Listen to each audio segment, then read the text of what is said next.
Good morning. It is a pleasure and an honor to be with you here today on such a very important day with an important message: to talk, to not suppress. And before I get into my talk, I just want to give everyone that trigger warning that I'm going to be talking about mental illness. I'm going to be touching on suicide. So if you're triggered by anything I have to say, feel free. There's supports here. If you have to remove yourself, I fully understand and I respect it. So a little backstory of myself. I'm 43 years old, born and raised in Sudbury, Ontario, in the town of Valley East, so I'm a Valley boy. I went to school here at Laurentian for 5 years. I was recruited here to play basketball. I graduated with a degree in law and a degree in psychology. And following that, I went into the workforce and met the love of my life, married her. We eventually had 2 children together, 2 girls, 12 and 5. My 12-year-old is currently going through puberty, so please pray for me. It is a touch and go process. And then I fulfilled my dream in becoming a police officer. I was pulled to the profession rather than pushed. This is what I wanted to do with my life. And I've worked as a police officer for the last 16 years. And I'm proud to stand before you and say I'm a PTSD and suicide survivor. Now, mental illness brought me to depths in my life that I never thought I was capable of seeing. And after years of simply surviving, hanging on by a thread, life finally forced me to be honest with myself and say those words I was so afraid to say. I need help. And by saying this, it would eventually bring me to a crossroad where I had to make a choice. Live forever broken, suffering, defined by an acronym, PTSD, or fight back and transform. To not be defined by the diagnosis, but to defy the diagnosis. So 16 years ago, when I was hired as a police officer, I was very successful early on in my career. I was highly ambitious, highly competent. And in my first 2 years of working as an officer, I was ignorant to mental illness. I had a bravado about me that I was untouchable. I would never find that darkness. And even despite the fact that I believed I saw it all in the career in a short amount of time, truly the darkness that humanity is capable of, death, destruction, hate, chaos. But none of those remnants ever trickled within me and embedded itself. I believed I had a clear line drawn in the sand of work, home, mental health, and mental illness did not exist. But I found out the hard way that I was not untouchable, that we are all built and broken by different things. And I found my broken point in my career. At 2 years in, I faced a call and an experience that forever altered the course of my life. I'm not going to get into too much detail, and I had a hesitancy to speak about this with the younger generation because of narratives with policing and shootings. However, this is my truth, and I feel it's important to own my truth in what I've been through and to give you a face on what the fallout can be in poor mental health when you're not taking care of yourself. And on this specific night, my partner and I responded to a homicide. It was in progress, and it was valid. A murder had just occurred. And the person responsible for this made that fateful choice to come at my partner and I with the same weapon he had used. And I prayed in that moment not to have to use any kind of lethal force. It was a last resort. And it was a decision that I would not want to put on any human being, to live or to die. And this was a suicide by police scenario. We had no other option. And we were forced to open fire. Directly following that incident, I was brought to the hospital. My partner in the hospital. I was placed in front of one of the operating rooms. My partner in a back room. Within moments, to my disbelief, the man that I just encountered was getting wheeled in right in front of me, placed in the operating room directly in front of me. And I sat there in disbelief watching. And I watched the medical staff try to revive him, and they were unsuccessful. And I had to face the reality that I had just taken a human life. But I was young. I was highly prideful, highly ambitious. And I went into my toxic narrative of this is all part of the job. I signed up for this. And then those three dangerous words, I am fine. But I wasn't fine. But because of my ego, I believed if I spoke to anyone about what I was experiencing, I would be judged. I would be thought of as weak or as broken. I believed it would halt any career advancement aspirations that I had. So I made the choice, consciously, to put my ego, my pride, my career advancement, my reputation ahead of my own mental health. And I chose to walk the road of suppression. In the year following that event, two monumental things happened in my life. I became a parent for the first time, having a little girl 3 months later. And soon after, I was promoted into our drug unit as a detective. And despite achieving my family and career aspirations at a very rapid rate, I was unraveling at the seams. I began to experience thoughts, feelings, symptoms that were all very foreign to me. Depression, deep, dark depression. And I say it like that because if you've ever been through it, you know exactly what I'm talking about, that deep darkness, where you don't even want to leave the house, you don't want to be around anybody, you catastrophize everything in your life. There is a dark overcast where there once was light. That overwhelming anxiety, just terrified of life, a fear like I've never known. I would have flashbacks. I would have reoccurring nightmares every single night where I'd be in a fight for my life and my gun would never work. And I would be yelling and screaming in terror, waking my wife up, having her feel my left hand hitting her in her sleep. It was an awful experience. And if I was not fueled by the negative symptomology that I know now to be post-traumatic stress, I was numb to life. I could not feel. I could not feel holding my newborn baby daughter for the first time. And it was a guilt that I harbored for a very long time. And like some people, to combat that numbness, I gravitated towards substances. I would drink. I would drink if I had to socialize and binge drink at that. I would drink if I had to sleep, or I would seemingly drink to forget. And at the time, being a part of this very elite dynamic unit as our drug unit, it really amplified and facilitated two needs that had developed within me as a result of my trauma. And the first was the need for adrenaline. I chased the adrenaline rush. I engaged in risky behavior. Because of that rush, it was like a drug. It was euphoric. I immersed myself in undercover work. And I began doing undercover drug investigations and buying drugs throughout the city. I've even bought off a few Laurentian students, believe it or not. And it was not a normal process to be in. If you can imagine for a moment buying crack cocaine at the New Sudbury Shopping Center at noon and being back there with your 4-year-old daughter in the same food court that you bought it. Horrible for my hypervigilance, but I was just chasing that rush. And the second need that developed, which is an obvious byproduct of chasing adrenaline, was a death wish. I longed to die in the line of duty. As much danger as I could thrust myself in, I was there.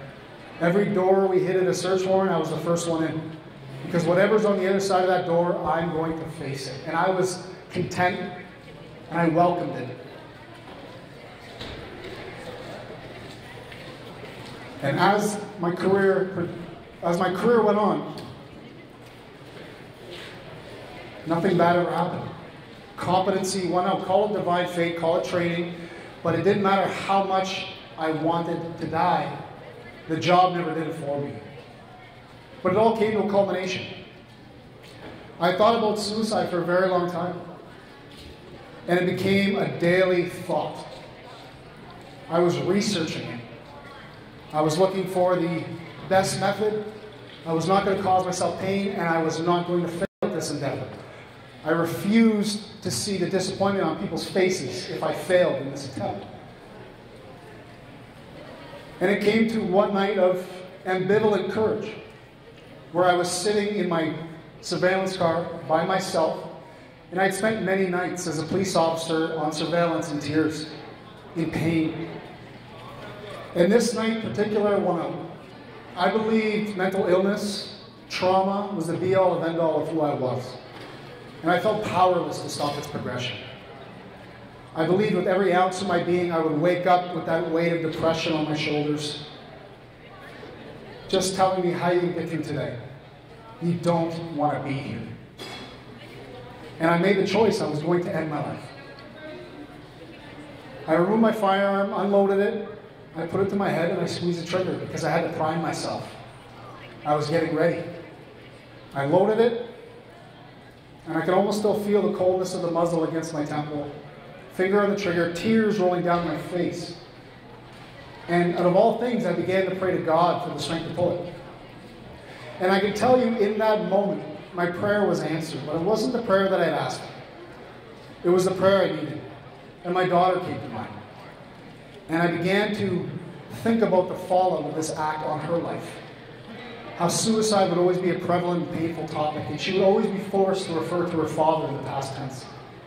Clinging to childhood memories, always asking the question of why, and never having an answer. Contemplating this with a loaded gun to my head, I realized suicide was not the answer. Suicide was a permanent solution to a temporary problem.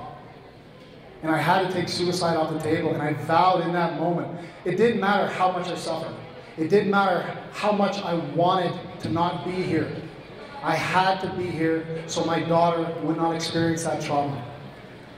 And that is one of the biggest steps that I took in my healing journey, of taking suicide off the table, because if suicide is an option, you will have no rock bottom. You will never push yourself up from that place, because there is an exit. There's an expression that says if you want to take the island, you got to burn your boat. You can't leave yourself an out. And I made that choice, and I moved forward, still suffering immensely for a few years more. My marriage suffered. I put up walls to keep my loved ones out because I believed through my pride I was protecting them. I believed if they didn't know what I was going through, then they wouldn't suffer. And if I said what I was going through, I would be a burden. I pushed away all my friendships because with anxiety and depression, you insulate yourself. You stop replying to texts, you cancel last minute, and people seemingly evaporate, they go away. I developed a cannabis drug addiction. I was using cannabis from the moment I woke up to the moment I went to bed because it was the only thing I felt was keeping me alive. But I was numbing myself. Only through hindsight did I see that. And I continued on working this sometimes toxic first responder lifestyle. I knew how to work and live as a police officer. I blended in. I could put on that mask and put on that smile and talk and speak, and then as soon as I could take off that mask, then I felt that depression. I felt that mental illness. Fortunately for myself, life had other plans. I would have continued on this path, and I can guarantee you I wouldn't be standing talking in front of you today. I would have been a cliche story of mental illness. But I suffered a physical injury on the job. It was a work charity basketball game, and I ruptured my Achilles, I ruptured my calf, and it put me off work. And it was the first time since the shooting, since experiencing mental illness, that my life abruptly stopped. And it was the first time I no longer had a distraction. And it was the first time I had that silence and that stillness in my life. And I can tell you, anyone with unresolved trauma, that silence can be deafening. And that stillness can create mania in your mind. And suppression works until it doesn't. And suppression, it will wait, it will stay dormant. And then when you're at your most overwhelming point in your life, It will throw everything all at you at once. And my conscious mind was now awake to everything that I tried to bury for years. And the mind can operate a lot like water. It can flow or it can crash. And mine crashed. I was off work for a total of 3.5 years. And I can tell you those first 2 years I spent in total darkness. I could hardly leave the house without an anxiety attack. I was more depressed than I had ever been. My marriage was on the brink of divorce. I was using cannabis. I was drinking every single day. I couldn't even call myself a police officer. I didn't even know who I was. I lost all identity. I was immersed in my trauma, and that's all I saw for myself was PTSD, and it was me. And finally, after 2 years of simply suffering in vain, I hit rock bottom, my true rock bottom. And it was the prospect and reality of losing my marriage, not having my daughter with me. That was my tipping point, and we all have one. And that forced me to hate my trauma, truly hate it. And if you hate something in life, you won't tolerate it in your life. And I made the decision I was going to heal from this. Good things take time, great things happen in an instant. And when you make a decision like that in life, to change, to rise up, to heal, there is a redemptive quality to that that can carry you through those trials and tribulations, through that darkness into the light. And I was going to heal from this. And I spent a full year immersing myself in self-care, surrounding myself with the right people and resources, talking about what I was going through, leaning into it and accepting it and empathizing with myself. And by year's end, I was no longer in therapy. I was discharged. I no longer had any addictions. I no longer had any depression. I no longer suffered from anxiety. I returned to work at Greater Sudbury Police, and I created a role as a mental health worker, as a police officer. And I strictly deal with our members' mental health. Now, I'm not saying this to impress you, but to impress upon you that through this journey, I failed time and time again. And that is why I succeeded, because I never stopped hoping for hope. And I never stopped trying to try. And through that experience of navigating mental illness, of almost taking my life, then finding solace in rebuilding myself, it allowed me to formulate my blueprint on what I believe were the catalysts to bring me through this journey onto the other side. And through working as a mental health worker for the last 5 years in a policing organization, I really clearly see how this is applicable to anybody. You don't have to be suffering from post-traumatic stress. You don't have to be suffering from this critical incident in your life. My blueprint is for anyone just trying to create change in their life, trying to make themselves better. And what I will say is there's no tried and true method of improvement. It's individualized. It's specific to every one of us. We heal differently. We rise up differently. But what I do have for you is questions. For you to internalize and ask yourself and identify yourself and truly get to know yourself to the very core. So the first is simply acknowledge your presence. Are you here in the run of the day? Are you fully present? Do you check in with yourself? Do you ask yourself this? When you are fully present, you are your most authentic self. How often are you on to the next achievement, on to the next responsibility, on to the next task? How often are you dragging the chains of past or depression along with you and bearing that burden? We know depression is past and anxiety is future. Both exist within our mind. And it's our decision on what we want to carry with us. It's like that glass of water analogy. You hold it for a minute, nothing happens. You hold it for an hour, it's heavier. You hold it for a day, you will be able to focus on nothing but that glass of water. The same goes for our thoughts. If we hold on to it, it gets heavier. Just like that glass of water, the weight does not change, but the longer you hold on to it, the heavier it becomes. Find your present moment. Check in with yourself every single day. Just ask yourself, am I here? And if you're not, find the tools that bring you back into alignment, that ground yourself. Next, the only way out is in. The path to less suffering is suffering. This is a hard concept for many to grasp because we seem to think progress feels good. We think healing feels good. But the reality is it hurts. And the healing can hurt more than what you're trying to run away from. Because what you're trying to run away from becomes predictable.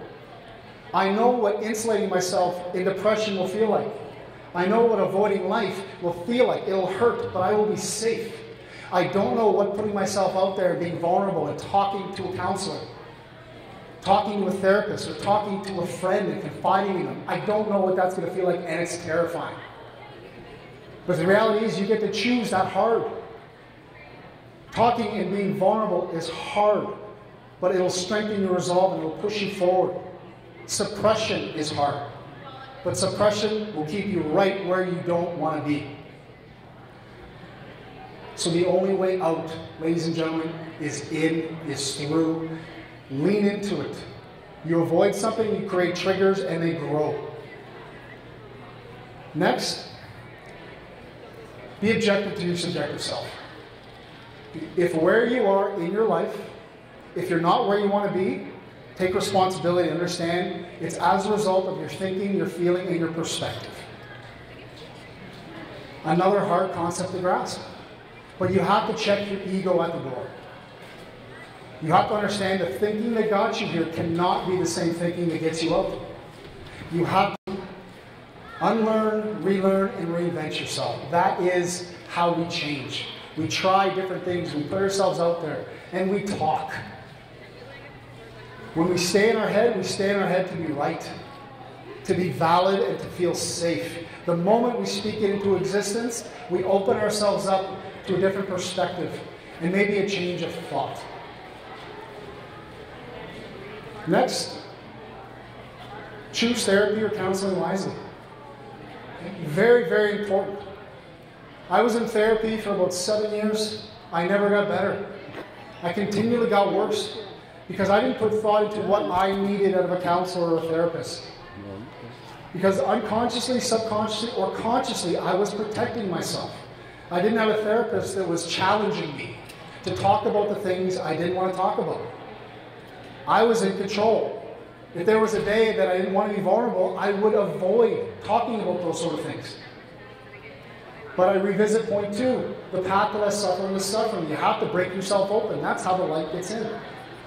So find someone who will challenge you, not someone who will coddle you. Someone who will take you out of that comfort zone and give you different perspectives.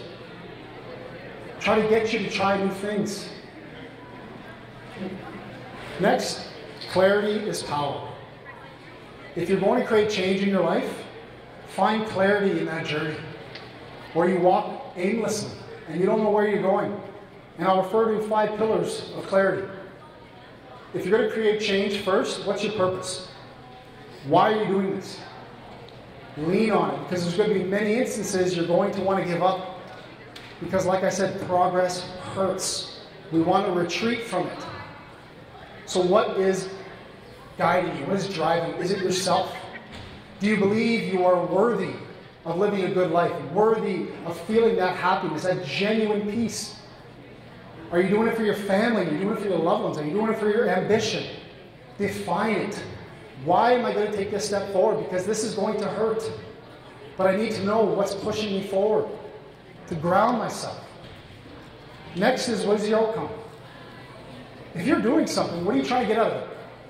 If I'm feeling vulnerable and I'm going to talk to somebody and be open, what do I hope to achieve? Be clear. Do I need someone to listen and hold space? Do I need someone to give me advice? Do I just need to cry and vent? Don't just walk into these and just hope for the best. Have a plan. If you're going to speak to a counselor, know what it is you want to touch on, what you want to work on and get through. Have that vision. The third is, what are your non-negotiables? What are your musts in your life that you must have? And we all have them. We've had them since birth. You must brush your teeth. You must bathe. We all know this. And we don't want to do this all the time. But we do it without any conscious thought. So what musts in your life are there to help you? Because you will move heaven and earth to make sure you experience this. What are your shoulds? I should work out. I should eat better. I should reach out to that peer supporter, that counselor. You will talk yourself out of it. You will rationalize in your mind and find the way out. Maybe a should has to be a must. You have to be analytical of it. Next, what can you control? This is a big one. Sweat equity. I can control here and now what I am doing. I can control doing the right things because I see the outcome of cause and effect. Define what you can control in your life and make that a non-negotiable and go. And last, what can you eliminate? We all have unwanted waste in our lives. This could be habits. This could be what we watch, what we listen to. This could be who we surround ourselves with, the environments we're in. If it is not good for your alignment, if it's not good for your progress, don't do yourself that disservice and be present in that environment around those people. Create boundaries. It is healthy to create boundaries around people that suck the life out of you or the things that bring you down. Next, energy is finite. You only have a certain amount of energy in a day. Understand what you give that energy to, you're taking it away from somebody else or something else. If I want to change, if I want progress in my life, if I want to feel happy, is it worth binge scrolling social media for hours on end? Is it worth binge drinking every Thursday, Friday, Saturday night? What is the cost? Is the juice worth the squeeze? See your time, see your energy as monetary. You are paying a price in time that you do not get back, of energy that you don't get back. Is it worth it? And in terms of energy, look at rest and revitalization. When you're overwhelmed, when life is bearing down upon you, and seemingly from all angles, you have responsibilities and tasks, how do you rest? True rest, not sitting on the couch, put the TV on, scroll social media, shut my mind off. True rest to decompress you. It's individualized to every one of you. We all rest different ways, and we all need it. Because life can get hard. Life can be busy. We can seemingly lose ourselves in the day-to-day grind. So find out how it is you truly rest and decompress. Because that hits the pause button in life. It allows you to come down. The other side of that is revitalization. How do you bring yourself up? How do you give yourself energy? What brings you to life? What makes you happy? Okay? There has to be a relationship in both. Too much rest, you become unmotivated, you become lethargic. Too much revitalization, you burn yourself out. And I've seen some of these people, they just go, just trying to distract themselves. It has to be a relationship. So ask yourself these questions. How do I come down from the day? How do I come down from a very overwhelming experience and reset myself? And then if I'm tired, if life is just monotonous and I have no energy, what are the things I have to do to push myself forward and give myself that energy boost? Next, always be on guard at the doorway of your own mind. What are you taking in every single day? What are you watching? What are you listening to? Who do you surround yourself with? We're energy. Everything around us is energy. When I was depressed, when I was having relationship issues, what do you think kind of music I was listening to? Depressing breakup songs. It allowed me to wallow in those emotions, in that depression. It amplified what I was going through. I got rid of all my depressing music. The people you surround yourself with. And I'm sure all of us have some people that you talk to them and they just drain the energy right out of you. Because anything you have to say, they twist it and then they take the ball with it and make it about themselves. They're not hearing you. And you're exhausted after these interactions. I took the approach with my mind in my depression. The same as weightlifting. In weightlifting with progressive overload, the body is adaptive. If you lift heavier weight over a period of time, the body adapts, the bones denser, muscles stronger to support that added weight. You don't give the body a chance. And I believe, why couldn't I not do this with my mind? So I listened to as much positive speakers as I could, motivational speakers, as much positive material as I could find. I immersed myself in it because I believed classical conditioning, if I listened to it enough, eventually it would have to penetrate my mind and embed itself and hopefully purge all of that negative thinking that I built over time. I was giving myself a chance and educating myself with different perspectives. Next, and absolutely vital, master your self-talk. How do you talk to yourself? And true, be honest with yourself. When life is really hard, maybe when you failed, maybe when you're overwhelmed, what's the inner voice that you hear? Is it cursing at yourself? Calling yourself names? Putting yourself down? Holding a standard that if you don't meet it, you throw yourself in contempt. And you push yourself further down. A lot of us have this tendency to talk negatively to ourselves. But let me pose another question to you. What if the person you love most in this world came to you with the exact same problem? How would you talk to them? What kind of support would you give them? I believe you would give as much empathy, compassion as you possibly can. Self-love is real. You have to learn to talk to yourself with self-love. There's an expression that says, be careful what you say because you are listening. The mind can't differentiate fact from fiction after a period of time. You tell yourself you can't enough, you call yourself names. Eventually in those vital moments, when you need that voice to uplift you, what do you think you're going to hear? I can't. You're weak, you're broken, you give up.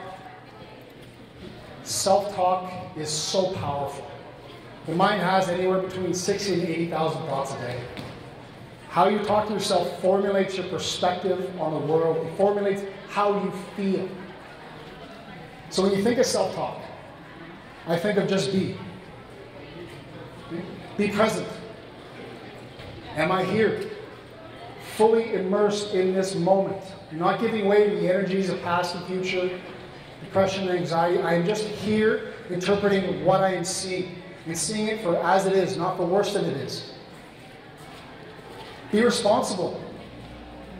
This is your life. This is your journey. It is not someone else's responsibility to pick us up. It is not someone else's responsibility to heal us. There are tools. There are people that can help us. You can be with the best therapist in the world.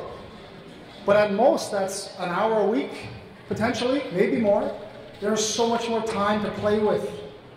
So be responsible. You can't change what happens to you. All you can change is your reaction to it. Be analytical. If you're going through something, dissect it. Why am I feeling like this? Why is this affecting me?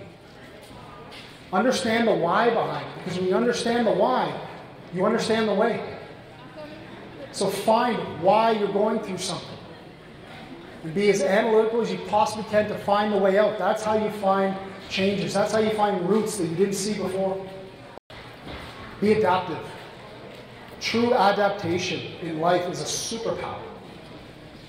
When you know how to swerve, when you know how to pull an audible, when you know how to work around the problem, you use it. Ask yourself, if you're challenged, how can I use this to strengthen myself?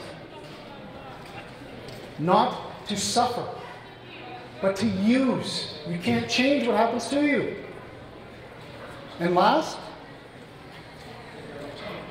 be empathetic. Okay? Love yourself. What you're going through in life is valid. If you're sad, it's valid. If you're anxious, it's valid. Don't work against it. Lean into it. This is part of your journey. This is part of your challenge to get through. And believe me, I am walking, living, breathing proof that you can get through mental illness. Next, live out of appreciation, not expectation. Do you find gratitude in your life every day? True gratitude for the people around you, your loved ones, your true friends. Define it. Take those moments of solace. Take that breath of gratitude.